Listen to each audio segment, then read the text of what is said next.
There is a lie lying at the very heart of modern civilization. It is a comfortable lie told by politicians, believed by economists, and desperately hoped for by the rest of us. The lie is that money creates wealth. We have convinced ourselves that if we just print enough currency, lower interest rates enough, or innovate enough apps, we can grow forever. We treat the global economy like a machine that runs on money. But it doesn't. The economy is a machine that runs on energy. Money is simply the claim check on that energy. For the last 150 years, humanity has been living in a thermodynamic anomaly geological lottery win of cheap, ISO2-access fossil fuels that allowed us to briefly defy the laws of physics. But that lottery ticket has finally expired. While Wall Street obsesses over the consumer price index and the GDP, a far more terrifying number is flashing red in the background. It is a fundamental law of physics that no central bank can print its way out of. It is the reason your cost of living is skyrocketing. It is the reason global tension is snapping.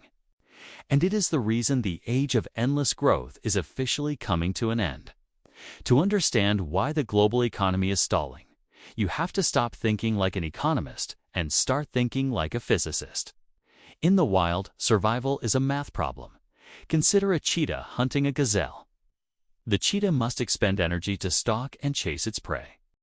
If the cheetah burns more calories hunting than it gets back from eating the gazelle, the cheetah dies. It doesn't matter how motivated the cheetah is. It doesn't matter if the cheetah has a great credit rating. The math of survival is strict. You must get more energy out than you put in. This concept is called EROI, Energy Return on Investment. It is the ratio of energy output to energy input. And civilization is exactly like that cheetah. Every skyscraper, every hospital, every iPhone, and every standing army requires surplus energy. The energy left over after we VA spent what is necessary just to keep the drilling rigs running and the lights on. For a century, we enjoyed an energy surplus so massive it felt infinite. We built the modern world on it. But today, we are entering a phase that humanity has never navigated before. The easy energy is gone.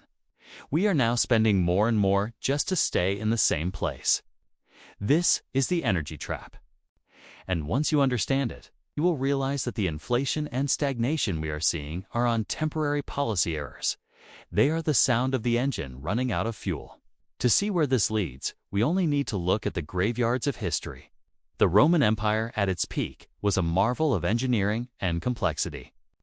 But its economy ran on a very specific, limited energy source: solar energy captured by crops and stored in the muscles of humans and animals. Rome's EROI was low. To get energy in the form of food, you needed massive amounts of labor. Because the energy surplus was limited, the economy couldn't grow beyond a certain physical ceiling. When Rome tried to expand past its energy limits, it didn't lead to more wealth, it led to collapse. They began debasing their currency, mixing cheaper metals into their coins to hide the fact that they had hit a thermodynamic wall. They tried to print their way out of an energy deficit. It didn't work then, and it won't work now. But in the 19th century, humanity broke the pattern. We didn't get smarter, we got lucky. We discovered coal and oil, buried sunshine stored over millions of years. Suddenly, 1 barrel of oil could do the work of 12 years of human labor. This changed everything. In the early days of the oil age, specifically in the 1930s, in places like Texas and Oklahoma, the EROI was astronomical. For every 1 barrel of oil's worth of energy we invested in drilling, we got 100 barrels back. That is a ratio of 100 to 1. Think about what that means. We spent 1 unit of energy to get the oil, and we had 99 free units left over to build the suburbs. Fight world wars, create the internet, and fly to the moon. We felt like gods because we had mastered the cheat code of the universe. We built an economic system based on the assumption that this 100 to -1 ratio would last forever. But in the 1970s, we got our first warning shot. U.S. conventional oil production peaked. The EROI dropped. Suddenly, the energy surplus shrank. The result was stagflation, high inflation, and low growth. We blamed politics, we blamed wars, but it was physics. We solved it back then by offshoring our manufacturing to cheaper energy zones and discovering new fields in the North Sea. We bought ourselves time, but we didn't solve the problem. We just kicked the can down the road to today. History shows us that this depletion follows a predictable, terrifying pattern. It happens in 5 distinct stages. Stage 1 is the discovery. This is the era of high EROI, where energy is so cheap it feels free. Population soars, and optimism is the default religion. Stage 2 is the build-out. With all that surplus energy, society builds complexity. We create banking systems, welfare states, global supply chains, and specialized arts. These things don't produce energy, they consume it. They are luxuries afforded by the surplus. Then comes stage 3. The peak. We pick the low-hanging fruit. The easy oil is gone. Now we have to drill miles underwater or frack shale rocks to get the same barrel. The EROI drops from 100 to 1 down to 31. The gross production might still look high on a chart. But the net energy, the actual profit available to societies, shrinking fast. This leads to stage 4, cannibalization. To maintain the complex society with less surplus energy, the system starts eating itself. We defer maintenance on bridges and grids. We underpay workers. We print money to mask the decline in real wealth. Finally, there is stage 5, simplification. Physics enforces a correction. The society can no longer afford its own complexity. In history books, we call this collapse, but in physics, it's just a return to equilibrium. Right now, the global industrial economy is teetering between stage 3 and stage 4. You might be thinking, but the U.S. is producing more oil than ever before. This is true, but it misses the point entirely. In the last decade, the U.S. became an oil superpower again thanks to the shale revolution, fracking. But shale oil is not like the oil of the 1930s. To get it, you have to blast rocks apart with chemicals and water deep underground. These wells are expensive and they deplete incredibly fast, often dropping production by 80% in just 3 years. The EROI of shale is estimated to be between 10 to 1 and 20 to 1. Compare that to the 100 to 1 of the early 20th century. We are running faster and faster just to stay in the same place. This is known as the Red Queen effect. The energy sector is consuming a larger and larger chunk of the economy just to provide the same amount of power to the rest of us. This leaves less energy for everything else, less for schools, less for hospitals, and less for profits. And here is the hardest pill to swallow: the green transition. We are told that solar and wind will seamlessly replace fossil fuels. While the transition is absolutely necessary for our survival, it is not an economic swap. Fossil fuels are dense, portable, and available on demand. Wind and solar are diffuse and intermittent.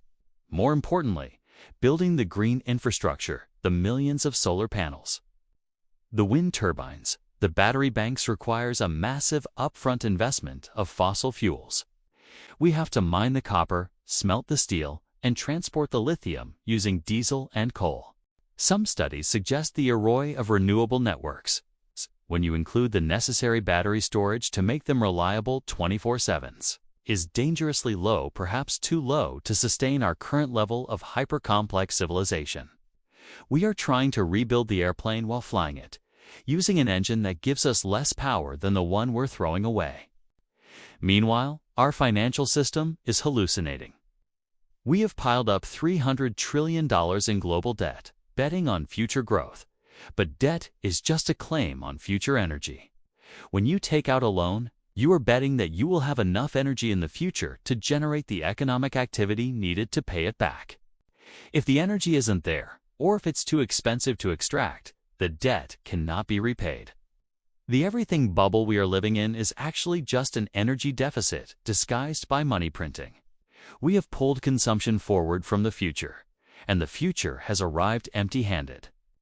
So, what happens when the energy trap finally snaps shut? We are already seeing the early symptoms. It looks like transitory inflation that never goes away.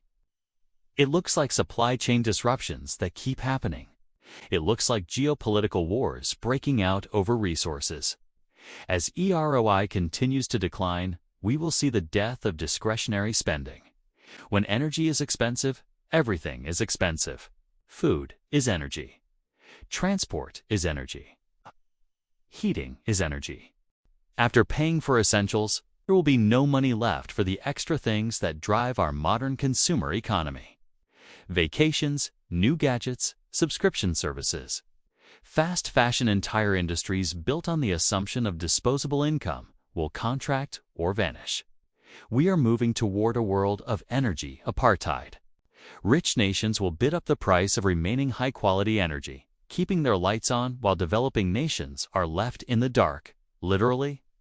We saw a preview of this in 2022 when Europe bought up the world's natural gas, causing blackouts in Pakistan and Bangladesh, and the financial system. It will face a reckoning. You cannot print barrels of oil. When the market finally realizes that the future holds less real growth, not more, the mountain of debt will collapse. It won't be a temporary recession. It will be a permanent downward shift in our standard of living. Return to a simpler, harder life where physics dictates the rules, not the Federal Reserve. This is what is known as the Great Simplification. It doesn't mean the end of the world, but it does mean the end of the world as we have known it for the last 40 years. The laws of thermodynamics are the only laws that truly matter. Politicians can negotiate treaties, and central bankers can negotiate interest rates, but nobody negotiates with physics. We have spent the last century partying on a one-time inheritance of carbon energy. The party isn't necessarily over, but the open bar is definitely closed. The bill is due. The future belongs to those who understand that growth is not a guarantee, is a gift, and that gift is running out. If you want to understand what happens to your money when the energy stops flowing, you need to stay watching. I'm Economy Rewind. Make sure you subscribe and turn on notifications because the next crisis won't be financial, it will be physical